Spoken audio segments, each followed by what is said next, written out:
Good evening my dear students, welcome back to the tutorial. आज के video session में हम बड़ा इंपॉर्टेंट क्वेश्चन एक करने वाले हैं। प्रकाश के अपवर्तन के नियम के बारे में पूछा जाता है। एग्जाम में बहुत बार ऑब्जेक्टिव में पूछा है कि प्रकाश के अपवर्तन के कितने नियम हैं। उसके बाद ये भी पूछा है कि स्नेल का नियम क्या होता है। स्नेल का नियम प्रकाश के अपवर्तन से ही आता है। मैं समझा रहा हूँ आपको, थोड़ी देर में आपको सब चीज़ आसानी से समझ में आ जाएगा। उससे पहले यदि आपने चैनल को सब्सक्राइब नहीं किया है तो रेड वाला जो बटन है उसको सब्सक्राइब कर दें और बेल आइकन को हिट कर दे ताकि हमेशा वीडियो को नोटिफिकेशन आपको मिलता रहे। तो टॉपिक स्टार्ट करते हैं। आपको हेडिंग डाल देना है प्रकाश का अपवर्तन, और प्रकाश के अपवर्तन के नियम को हमें देखना है, क्योंकि प्रकाश के अपवर्तन क्या चीज़ होता है, माध्यम का होता है, ये सब चीज़ मैंने आपको पढ़ा रखा है। कुल मिला करके प्रकाश के अपवर्तन के कुल 2 नियम है। कितने नियम है छोटू? प्रकाश के अपवर्तन के 2 नियम हैं। प्रकाश के अपवर्तन के कुल 2 नियम हैं। ठीक है। अब यहाँ पे कहोगे आप कि सर जी ये कौन सी बात हुई, तो यहाँ पे देखो, यही लाइन जो है ना एग्जाम में बहुत बार पूछा जाता है कि प्रकाश के अपवर्तन के कितने नियम हैं, तो 2 नियम हैं। ऑब्जेक्टिव क्वेश्चन में पूछा जाता है परावर्तन के भी 2 नियम थे और अपवर्तन के भी 2 नियम हैं। पहला नियम आपका ये कहता है, पहले नियम की अगर बात किया जाए तो पहला नियम आपका ये कहता है, ध्यान से सुनना है। मान लीजिए मैं यहाँ पे एक मीडियम खींच रहा हूँ। यहाँ पे मान लीजिए एयर मीडियम है और यहाँ पे जो है वाटर है। यहाँ पे देखा जाए तो ये रेयर मीडियम है और यहाँ पे यह क्या है, डेंसर मीडियम है। तो जब लाइट रेयर से डेंसर में आएगा तो लाइट क्या हुआ, रेयर से आया और कहाँ पे आया, डेंसर में आया, तो ये नॉर्मल बनेगा और यहाँ से थोड़ा सा डेविएट होगा अभिलंब की ओर। ठीक, तो यहाँ पे ये चीज बनेगा। ये हो गया आपतित किरण, ये हो गया अपवर्तित किरण और ये हो गया आपतन बिंदु पे डाला गया अभिलंब।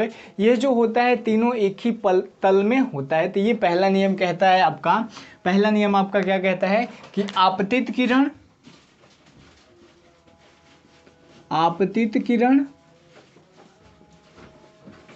है ना, और कॉमा अपवर्तित किरण,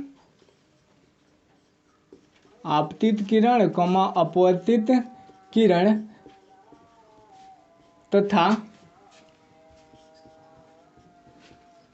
आपतन बिंदु पर डाला गया अभिलंब तथा आपतन बिंदु पर डाला गया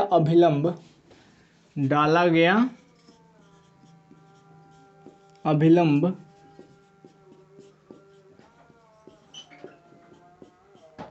तीनों एक ही तल में होते हैं।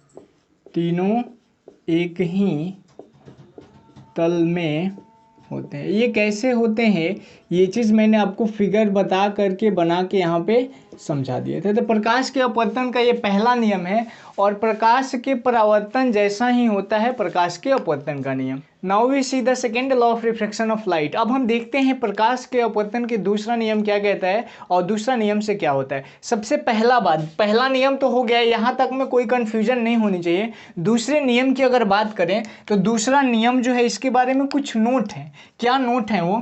दूसरा नियम से नोट क्या है, यहाँ पे लिख दोगे आप, परावर्तन की हो गया पहला नियम और दूसरा नियम में 2-3 नोट है जिसको आपको देखना अत्यंत ही आवश्यक है, उतना ही आवश्यक है जितना हमारे बॉडी को खाना आवश्यक है। ठीक है। सबसे पहली बात, पहला चीज हमें ये याद रखना है कि यह नियम आपतन कोण तथा अपवर्तन कोण के रिलेशन को दर्शाता है। यह नियम आपतन कोण जिसको आई कहा जाता है तथा अपवर्तन कोण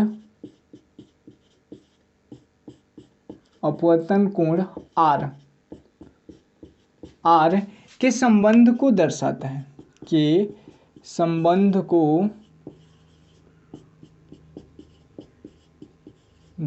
है, ये बात आप दिमाग में रखोगे। बहुत बार पूछा जाता है कि प्रकाश के अपवर्तन का कौन सा नियम आपतन कोण तथा अपवर्तन कोण के रिलेशन को दर्शाता है, तो कौन सा होगा? दूसरा नियम। पहला नियम आप यहाँ पे डाल दोगे, यहाँ पे लिखोगे पहला नियम, ठीक है। पहला नियम आपका ये हो गया, इन्वर्टेड कॉमा में मैं डाल देता हूँ और यहाँ पे हेडिंग डाल दोगे दूसरा नियम। दूसरा नियम। दूसरे नियम से नोट क्या है कि यह नियम आपतन कोण I तथा अपवर्तन कोण R के रिलेशन को दर्शाता है। एक और चीज है, इसे मतलब किसे, प्रकाश के अपवर्तन के दूसरे नियम को स्नेल का नियम भी कहा जाता है। स्नेल का नियम है ना, स्नेल का नियम, जिसको अंग्रेजी में स्नेल्स लॉ कहा जाता है। स्नेल का नियम भी कहा जाता है, नियम भी कहा जाता है। ठीक है छोटू। अब ये देखो, ऐसा क्यों, दिमाग में क्वेश्चन उठता है ना, क्यों, क्योंकि इस नियम को 1681 ईस्वी में स्नेल ने ही प्रतिपादित किया था। इसी उपलक्ष्य में प्रकाश के अपवर्तन के दूसरे नियम को क्या कहा जाता है, स्नेल का नियम कहा जाता है। क्योंकि इस नियम को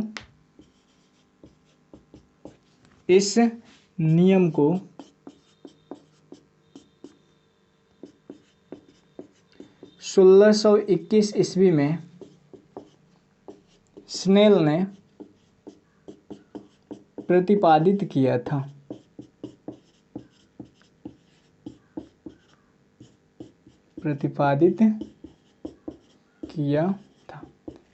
अब इतना चीज तो हम लोगों ने देख लिया इसके बारे में कि प्रकाश के अपवर्तन के दूसरे नियम को स्नेल का नियम कहा जाता है, क्योंकि 1621 ईस्वी में इसको स्नेल ने दिया था। उसके बाद हम लोग देखेंगे कि प्रकाश का अपवर्तन का दूसरा नियम आपतन कोण तथा अपवर्तन कोण के रिलेशन को दर्शाता है। फाइनली दिमाग में क्वेश्चन उठता होगा कि सर जी वो नियम क्या है, नियम के बारे में बताइए ना। तो नियम की अगर बात कहा जाए तो नियम वो क्या होता है देख लीजिए, इन्वर्टेड कॉमा में मैं लिख रहा हूं,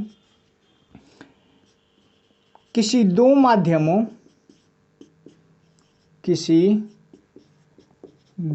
माध्यमों और प्रकाश के किसी विशेष रंग के लिए, प्रकाश के किसी विशेष रंग, इसी को कहा जाता है वर्ण। ठीक है, कलर जिसको कहते हैं, रंग के लिए आपतन कोण की ज्या, आपतन कोण की ज्या, जिसको साइन आई कहोगे आप। ठीक है छोटू, साइन आई समझा रहा हूं अभी क्या है। आपतन कोण की ज्या तथा अपवर्तन कोण की ज्या का अनुपात, अपवर्तन कोण की ज्या, जिसको साइन आर कहा जाएगा, साइन आर का अपवर्तन कोण की ज्या का अनुपात हमेशा एक नियतांक होता है, हमेशा एक नियतांक, जिसको कांस्टेंट कहा जाता है। ठीक है छोटू, नियतांक, जिसको क्या कहते हैं छोटू, कांस्टेंट, हमेशा एक नियतांक होता है। यही होता है प्रकाश के अपवर्तन का दूसरा नियम। कहने का मतलब ये हुआ, किसी दो माध्यम कितनी होनी चाहिए, दो, और उनके प्रकाश के किसी विशेष रंग के लिए आपतन कोण की ज्या का अनुपात, ज्या मतलब हो गया उनकी भुजा। ठीक है, ज्या मतलब भुजा। तो साइन क्या होता है, मैं आपको चीजें बताया हूं ट्रिगोनोमेट्री में, और ये आई क्या हो रहा है, आपतन कोण को दर्शा रहा है, अपवर्तन कोण के लिए आर को दर्शा रहा है। ठीक है, तो इन दोनों का अनुपात हमेशा एक कांस्टेंट के रूप में प्राप्त होता है। अर्थात इसको हम ये कह सकते हैं, यहां पे लिखोगे आप, अर्थात आपतन कोण की ज्या, आपतन कोण की ज्या, आपतन कोण की ज्या, और अनुपात का मतलब क्या होता है छोटू, बट्टा, और ये हो जाएगा अपवर्तन कोण की ज्या, अपवर्तन कोण की ज्या, और बराबर क्या होगा, एक नियतांक हो जाएगा, कांस्टेंट हो जाएगा। ठीक है, दैट्स वाई इसको अगर हम फॉर्मूला के रूप में ढालें तो आपतन कोण की ज्या क्या है, साइन आई, बटा में अपवर्तन कोण की ज्या साइन आर, और बराबर हो जाएगा, हमेशा एक नियतांक होगा, तो नियतांक को हम लोग मान लेते हैं म्यू। अब ये म्यू नया वर्ड कहाँ से आ गया,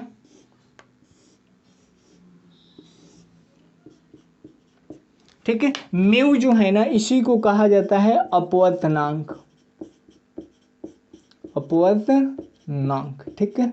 और इस अपवर्तनांक को अंग्रेजी में रिफ्रैक्टिव इंडेक्स कहोगे आप, ठीक है छोटू, रिफ्रैक्टिव इंडेक्स। डन, समझ में आया होगा। साइन आई और साइन आर का जो रेशियो होगा वही आपका रिफ्रैक्टिव इंडेक्स कहलाएगा। बाकी रिफ्रैक्टिव इंडेक्स पे मैं अगला वीडियो सेशन में डील करने वाला हूँ, फुल टू फुल आपको बताऊंगा रिफ्रैक्टिव इंडेक्स होता क्या है, ठीक है छोटू। तो आज के वीडियो सेशन में हम लोग इतना रहने देते हैं। यहाँ तक में अगर आपको कोई भी ऐसी चीज़ है जो आपको समझ में नहीं आया है तो वीडियो के कॉमेंट बॉक्स में आप अपना महत्वपूर्ण कॉमेंट जरूर लिखें। यहाँ तक देखो नियतांक तक कर लेना, और ये हो गया साइन आई बट्टा में साइन आर बराबर म्यू, इसको म्यू कहा जाता है। यह एक लैटिन वर्ड है, जैसे ABCD हम लोग पढ़ते हैं, जैसे थीटा वगैरह पढ़े हो ना, वैसे ही होता है म्यू। और इसी म्यू को क्या कहा जाता है, ये जो कांस्टेंट है इसी को अपवर्तनांक के नाम से, रिफ्रैक्टिव इंडेक्स के नाम से जाना जाता है, जिसे कभी कभी स्मॉल n से भी डिनोट किया जाता है। तो कल का वीडियो सेशन इसी पे बेस्ड होने वाला है। कल मैं बताऊंगा पहले कि यदि ग्लास में किसी पेन को रखा जाता है तो पेन मुड़ा हुआ प्रतीत होता है, क्यों। पानी में अगर वर्ड के ऊपर कोई कांच के आयताकार सिल्ली रखा जाए तो वर्ड ऊपर उठा हुआ प्रतीत होता है। ग्लास में अगर सिक्के को डाला जाता है तो सिक्का ऊपर उठा हुआ प्रतीत होता है। ऐसा क्यों होता है, इसके बारे में डिस्कस करेंगे। उसके बाद हम लोग अपवर्तनांक को देखेंगे। तो आज के वीडियो सेशन में हम इतना ही रहने देते हैं, जल्दी मिलते हैं नेक्स्ट एपिसोड में। तब तक के लिए bye bye, take care, that's all.